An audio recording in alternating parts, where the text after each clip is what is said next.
Kehidupan orang Kristen tidak ada dibeda-bedakan. Jadi makanya ada orang bilang Minggu jadi pendeta, nanti Senin sampai Sabtu nipu orang. Tidak begitu. Tidak begitu. Ya. Hati nurani orang dunia itu adalah kondak. Kita ada tindakan salah, sama hakim diputuskan, you bersalah. Orang Kristen tidak. Orang Kristen baru punya pikiran saja. Itu Tuhan yang bilang loh. Baru punya pikiran saja melihat seorang wanita itu berzina.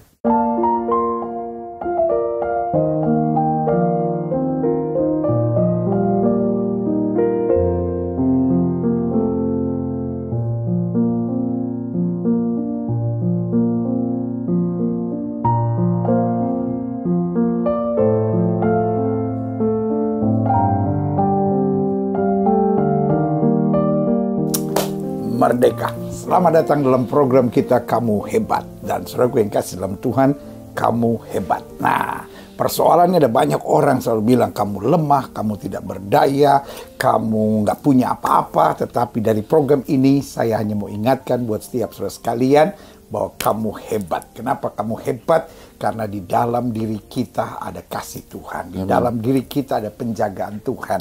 Di dalam pemeliharaan Tuhan itulah kita dapat berkata, aku cakap menanggung segala perkara di dalam Kristus yang memberi kekuatan kepadaku. Haleluya. Jadi jangan dengar orang bilang kamu lemah, kamu tidak berdaya, kamu gagal.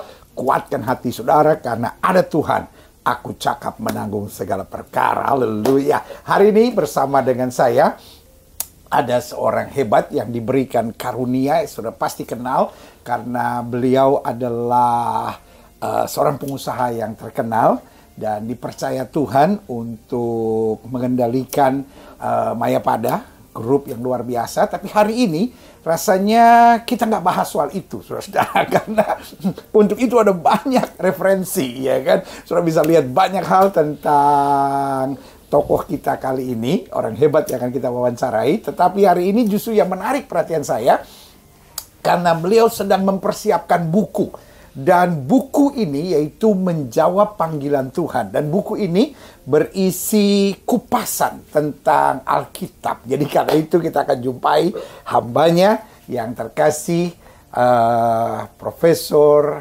Dr. Dato Sri Tahir. Haleluya. Pak Tahir, puji Tuhan untuk kesempatan yang luar biasa ini. Dan hari ini kita nggak bicara bisnis. Karena memang itu semua orang udah tahu. Dan kita juga nggak bicara filantropis karena semua orang udah tahu apa yang Pak Tahir kerjakan. Tetapi yang banyak orang nggak tahu, kok sempet-sempetnya nulis buku tentang kupasan surat-surat Paulus. Rasanya ini kayak nggak cocok gitu banyak orang. Karena banyak orang pikir dunia bisnis kan dunia yang logik. Sementara Alkitab nih dunia yang illogic. Bagaimana? Silakan Pak Tahir.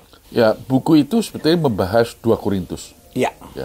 Dari pasal 1 sampai pasal 13. Dan kenapa saya bahas 2 Korintus? Karena 2 Korintus itu juga secara tidak langsung adalah autobiografi dari Rasul Paulus. Makanya saya bahas pasal demi pasal supaya melihat bagaimana sih seorang hamba Tuhan melayani Tuhan dengan baik. Itu yang saya bahas. Nah, banyak orang kan berpikir, loh, ini kan latar belakangnya seorang pengusaha. Apa urusannya dengan Korintus? Nah, mengapa Korintus ini menarik buat Bapak? Jadi kalau kita bahas 2 Korintus, kita harus lihat di 1 Korintusnya. 1 Korintus itu mungkin di seluruh suratnya Paulus yang kita duga ada 14 surat di Perjanjian Baru.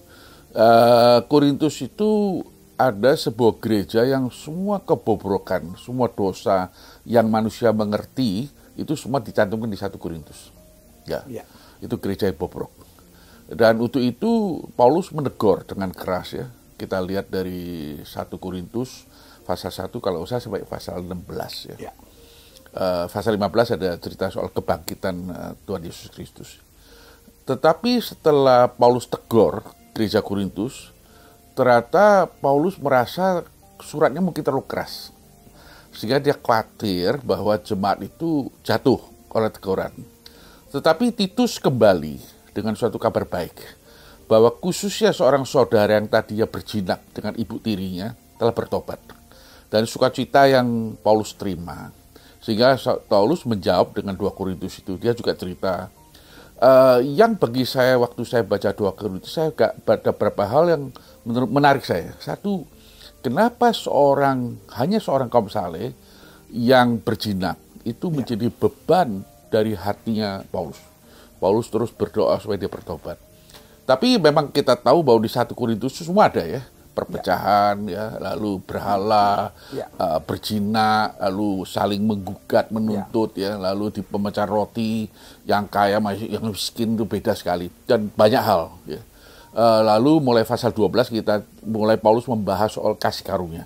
Banyak orang merasa saya bisa bahasa lidah itu lebih tinggi daripada orang. Itu dijelaskan di pasal 12, 13, 14. Dan pasal 13 kita tahu ada satu pasal yang terkenal kita mengenai love ya. Love never cease ya. Kasih tidak pernah usang ya, tidak pernah. Nah, itulah menurut saya menarik melihat 2 Korintus. Ya. Karena itu 2 Korintus adalah respon daripada 1 Korintus. Itulah saya bahas. Ya. Saya bahas adalah saya berikan korban, 21 kali korban, lalu ada mantu saya merasa itu korban perlu dijadikan buku. Kira-kira begitu. Nah, ini kan kalau dengar pembahasan ini kan, sebagian yang nggak ngerti mungkin akan berkata, wah hari ini Pak Gilbert sedang mewawancari seorang pendeta. Ya. Tapi kan kenyataannya Bapak ini seorang pengusaha. Ya. Nah, bagaimana, kan kalau lihat begini kan berarti Bapak seorang yang bukan hanya dengar khotbah lalu menyampaikan lagi, tapi Bapak seorang yang menggali betul gitu. Nah, sebagai seorang pengusaha yang time is money gitu. Nah, bagaimana Bapak menyeimbangkan antara time is money dengan istilahnya orang mau ketemu Pak Tahir kan, aduh antrinya panjang istilahnya. Jadi dan tanggung jawab berat, tapi sempat-sempatnya untuk menggali firman. Tahun 2021. Januari tanggal 1. Saya mulai membahas mulai dari kitab perjanjian Matius pasal 1. Ya. Jadi tiap hari saya bahas. Dan saya bangun jam 5, saya selesai kira-kira jam 7, saya sharing. Wow. Sampai akhir tahun. Jadi tidak pernah satu hari lepas. Lah saya menyelesaikan seluruh perjanjian baru dan menjelaskan kitab kejadian. Wow. Itu saya bahas dari setahun. Ya. Mungkin satu-satunya pengusaha di dunia mungkin yang rajin selama setahun membahas mulai Matius pasal 1 ayat 1 sampai kitab Wahyu sampai kitab Kejadian. Dan saya selesaikan. Saya suka cita sekali. Ya, saya suka cita sekali. Jadi Bapak bahas di mana itu? Saya sharing, ya, saya tulis, saya bagikan kepada para jemaat saya. Wow. Ya, sudah itu ada catatannya. Jadi saya habis 2 jam membahas satu pasal sampai sampai bulan 12 tanggal 31. Wow, jadi berarti lengkap 365 hari? Lengkap. Wow, ya. Luar biasa. Saya selesaikan perjanjian baru dan tambah buku kitab Kejadian. Wow, dan Kejadian bukan buku yang mudah. Itu sebetulnya essence ya daripada, mungkin Pak Pendeta lebih tahu lah. Kalau kita lihat Kejadian, kita sudah bisa tahu di sana apa sebenarnya maksud alam menciptakan manusia, ya. Lalu diceritakan bagaimana Abraham, ya, lalu Isa, Yakub, Yosef, ya, 4 orang ini. Ya. Itu sebenarnya inti essence kalau kita bisa mengerti kitab Kejadian, ya. Jadi kita sudah punya satu bird's view mengenai the whole Bible actually. Apa sih kehendak Tuhan itu sebetulnya? Iya. Ya. Nah, sekarang bagaimana Bapak menjembatani, karena dunia Alkitab ini kan lebih kepada yang orang bilang illogic, karena kunci Alkitab adalah faith. Sementara kunci dari bisnis adalah fight. Yeah. Cuman beda tipis antara faith dengan fight. Nah, bagaimana Bapak sambil menggali firman mampu mempraktekkannya dalam dunia usaha? Bagaimana? Atau Bapak anggap ini 2 hal yang berbeda? Enggak. Kehidupan orang Kristen tidak ada dibeda-bedakan. Jadi makanya ada orang bilang Minggu jadi pendeta, nanti Senin sampai Sabtu nipu orang. Tidak begitu. Tidak begitu. Ya. Sebagai orang Kristen tidak begitu. Ya. Artinya kehidupan orang Kristen ya mulai pagi sampai malam, gitu, Senin sampai Minggu, ya. Lalu dari permulaan tahun sampai akhir tahun itu Kristen ya sebetulnya orang Kristen cuma satu, testimoni. Gitu. Sebenarnya kita orang Kristen kan adalah sebuah kesaksian. Jadi orang melihat kehidupan kita, melihat satu kesaksian, mereka percaya Tuhan, memuliakan Tuhan. Itu sebenarnya kehidupan orang Kristen testimoni. Ya. Wow. Itu Alkitab bilang surat Yesus yang terbuka. Ya, setuju. Maka di 2 Korintus ya, Pak Pendeta, tanpa saya berani melewati Pak Gilbert nih. Jadi you lihat ya, bahwa kalau kita tadi cerita mengenai kuat kuasa Allah, di Perjanjian Lama kan Allah melakukan mujizat di luar. Kita lihat bahwa Allah membawa Musa, memanggil Musa, melakukan 10 mujizat di depan Raja Firaun ya. Lalu membawa keluar melalui Red Sea ya. Itu semua kan Allah tunjukkan. Dan Musa paham sekali. Ya. Sehingga dia segala sesuatu, kalau kita lihat di kitab Keluaran, segala sesuatu dia tanya dulu kepada Allah. Meskipun logika loh. Dia tahu ini Allah pasti senang, tapi dia tetap tanya. Jadi dia mulai doa. Tapi sampai Perjanjian Baru, Allahnya sudah tidak di luar. Allahnya masuk menjadi di dalam. Inside ya. Melalui Roh Kudus itu. Dan kita perlu tahu Roh Kudus ini yang diberikan Allah kepada kita waktu kita percaya Tuhan Yesus, di dalam ada suatu kuat kuasa, itu kuat kuasa kebangkitan. Wow. Karena Roh Kudus itu melalui kebangkitan. Ya, Tuhan Yesus dibangkitkan dari kematian, itulah kuat kuasa yang terbesar. Selain waktu Allah menciptakan dunia ini ya. Kekuasaan tunjukkan itu adalah orang mati bisa dibangkitkan. Wow. Dan Tuhan Yesus adalah contohnya. Maka kuat kuasa itu sekarang tinggal di dalam diri believer. Wow. Maka kita punya hidup, kenapa kita bisa mengalahkan dosa, kita bisa mengalahkan godaan, kita bisa mengalahkan maut, itu karena roh yang diberikan Allah itu di dalam diri kita, yang tidak pernah meninggal kita itu adalah penuh kuat kuasa kebangkitan. Maka itu kita bisa experience ya, all the difficulty dengan mudah ya, karena because adalah itu resurrection. Jadi power. Faith itu yang bikin kita fight. Ya, orang Kristen itu faith sebetulnya. Ya. Wow, luar biasa. Apa yang membuat Bapak mengambil judul dari buku ini Menjawab Panggilan Tuhan? Karena kan kita tahu di dalam perjalanan Damaskus itu, gitu. Itu kenapa Paulus begitu devoted his life ya kepada Tuhan Yesus Kristus? Karena dia merasa dia sebetulnya dia adalah orang dosa di antara orang dosa. Paling berdosa. Karena dulu dia yang nangkepin orang Kristen, ya betul kan kita tahu ya. Dan sebenarnya dalam perjalanan ke Damaskus dia juga mau nangkep orang Kristen. Tapi Allah belas kasihan dia. Menerangi dia menjadi buta. Dan dia di dalam Raja Agripa dia bilang, saya tidak pernah mengkhianati panggilan itu. Wow. Jadi sebagai seorang pengusaha dan filantropis juga, Bapak merasa ini adalah panggilan Tuhan buat hidup Bapak? Usaha itu hanya suatu upaya yang kita kerjakan untuk cari nafkah. Ya, karir juga cari nafkah. Dan menjadi berkat buat orang juga. Tapi tujuan terpenting adalah kita semua adalah the servant of God. Oh, kita jadi nggak bisa dipisahin antara rohaniawan dan orang awam. Nggak dibedain. Kadang-kadang gereja pecahkan itu. Nah, kalau itu dibedakan, berarti kacau gitu. Jadi Bapak menentang perbedaan antara rohaniawan. Waktu kita masuk kantor, kita harus ingat bahwa kita masuk kantor, kita sebagai orang Kristen. Kita hamba Tuhan. Ya. Wow. Gitu. Jadi jangan pikir, sekarang bukan orang Kristen, saya lagi mau nipu orang di kantor. Lalu nanti minggu saya waktu ke gereja baru saya jadi orang Kristen. Tidak begitu ya. Wow, lihat saudaraku yang kasih dalam Tuhan, ini luar biasa menjawab panggilan Tuhan sebagai ibu rumah tangga, sebagai dokter, sebagai lawyer, sebagai polisi, sebagai tentara, sebagai insinyur, ya kan, sebagai karyawan, sebagai pemimpin, sebagai politisi. Tetap kalau engkau orang Kristen tetap jadi hamba Tuhan yang faith saudara itu berbuahkan fight yang benar. Pak Tahir, mungkin ada dari orang muda ini mau nanya sesuatu ini. Judul bukunya Merespon Panggilan Allah, Om. Dan mungkin panggilan Allah dalam kehidupan Om untuk menjadi berkat dalam dunia Om, which is menjadi pengusaha. Nah, aku mau nanya sepenting apa sih Om keluarga dalam kehidupan Om saat ini? Ya, tulang punggung saya, selain saya punya belief, saya punya faith, yaitu keluarga. Ya. Tadi pagi saya di Solo, saya memberikan sambutan pembukaan Bank Mayapada Solo. Saya bilang begini, bahwa kita ini di dalam kita karena ada Roh Kudus. Dan Roh Kudus ini ada roh yang super disiplin. Kita melihat waktu Paulus menulis 2 Timotius, dia ingatkan ke Timotius bahwa roh yang diberikan itu penuh kasih, penuh kuat kuasa, dan penuh dengan self disiplin. Jadi itulah yang membuat orang Kristen hati-hati. Saya bilang ada dunia punya namanya hati nurani dan orang Kristen punya hati nurani berbeda. Saya kasih bedanya. Orang dunia punya hati nurani adalah begini. Kalau saya mau nipu, mengusaha, tahu-tahu orang itu rugi, saya merasa nggak enak. Karena hati nurani saya tegur.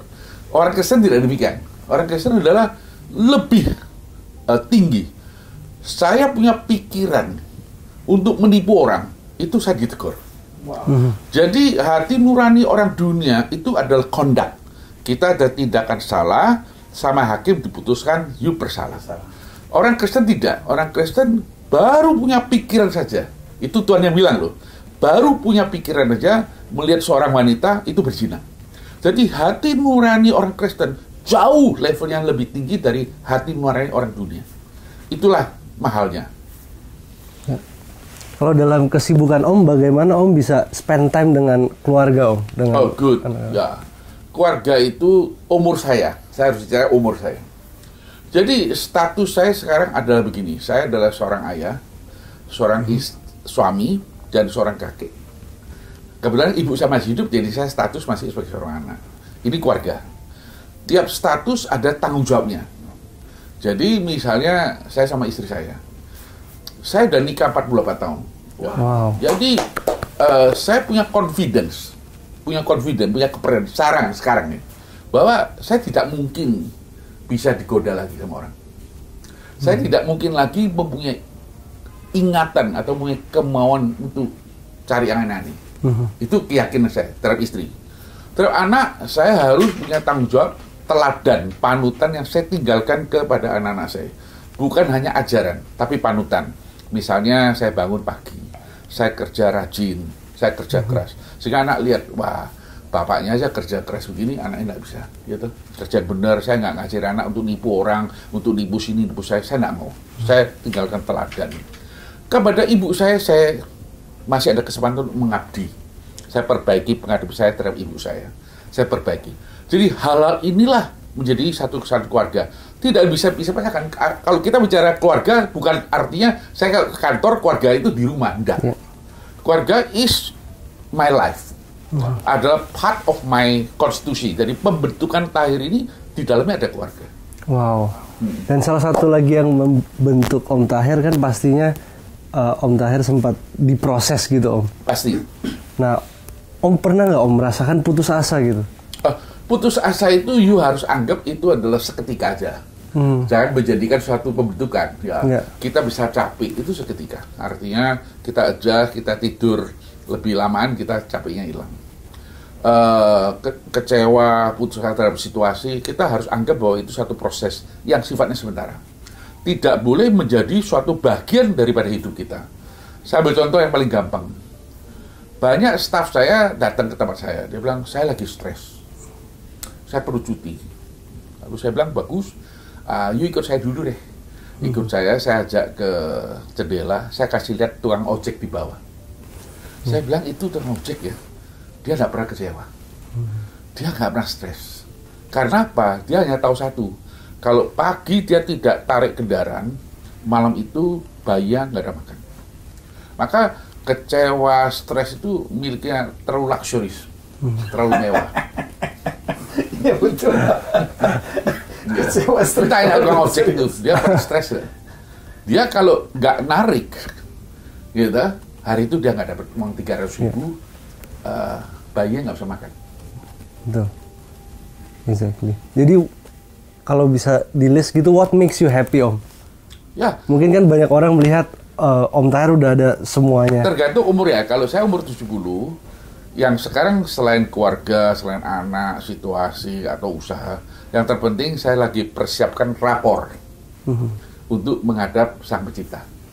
Ini penting.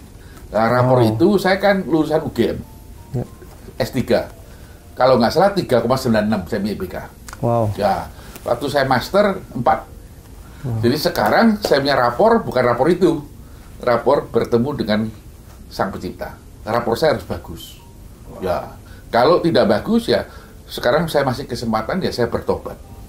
Saya mohon pengampunan Tuhan, saya bertobat. Saya perbaiki diri. Itulah yang Pak Pendeta tahu bahwa kenapa Petrus pada masa umur akhirnya dia tulis surat 1 Petrus, 2 Petrus. Karena dia cerita mengenai keselamatan jiwa. The salvation of soul. Itulah kehidupan orkestra. Wow. Pada hari ini mungkin pertanyaan terakhir, berapa orang yang sekarang ada di bawah tanggung jawab Pak Tahir di Mayapada Group ini dan grup-grup lainnya semua? Mungkin berapa ribu ya, saya nggak tahu jelas ya, karena usahanya nggak pernah dirinci ya. Ada yang anak yang ngurusin ya, ada yang anak-anak semua sudah berkarya ya. Jadi saya harus cek kembali sebenarnya berapa orangnya. Di bank sendiri yang saya urusin 3 ribuan. Wow. Ya, di bank sendiri ya. Wah, luar biasa. Saudara gue yang kasih dalam Tuhan. Ya. Memang kalau bicara dengan Pak Tahir ini, kita selalu dapat inspirasi dan semangat yang luar biasa. Stres itu sesuatu yang terlalu luxurious buat orang-orang tertentu. Betul. Jangan sebentar-bentar gue butuh healing nih gitu. Tapi hari ini kita belajar bahwa hidup ini yang penting berkarya. Bayangkan ada keluarga, ada beliau juga sebagai filantropis yang bantu banyak orang, punya anak asuh, anak angkat, dan hal-hal yang beliau bantu ribuan saudara. Lalu beliau juga nanganin usaha saking banyaknya. Tahunya cuma banknya 3.000, belum yang lain-lain termasuk rumah sakit dan lain. Tetapi hubungannya dengan Tuhan, hubungan dengan firman itu yang sangat menarik perhatian saya. Ada banyak orang pikir, aduh gue terlalu sibuk lah ya. Tapi gue nggak tinggalin gereja kok, gue dengerin firman Tuhan. Kalau ini bukan hanya mendengar firman, tetapi menggali firman Tuhan. Itu yang kita bilang, orang yang merenungkan Taurat Tuhan siang dan malam, ia seperti pohon yang ditanam di tepi aliran sungai, ia akan berbuah pada musimnya, tidak layu daunnya, apa saja yang diperbuatnya berhasil. Jangan pernah pisahkan antara rohaniawan dengan orang awam. Pastikan kita semua adalah teladan-teladan. Pastikan kita semua seperti yang beliau bilang, ada roh Tuhan dalam hidup kita, sehingga kita selalu mampu menjadi surat Kristus yang terbuka, yang dapat dibaca semua orang. Saya Gilbert Lumoindong bersama Gravens Lumoindong dan Pak Profesor Dr. Sri Tahir mengingatkan buat setiap saudara sekalian, kamu hebat.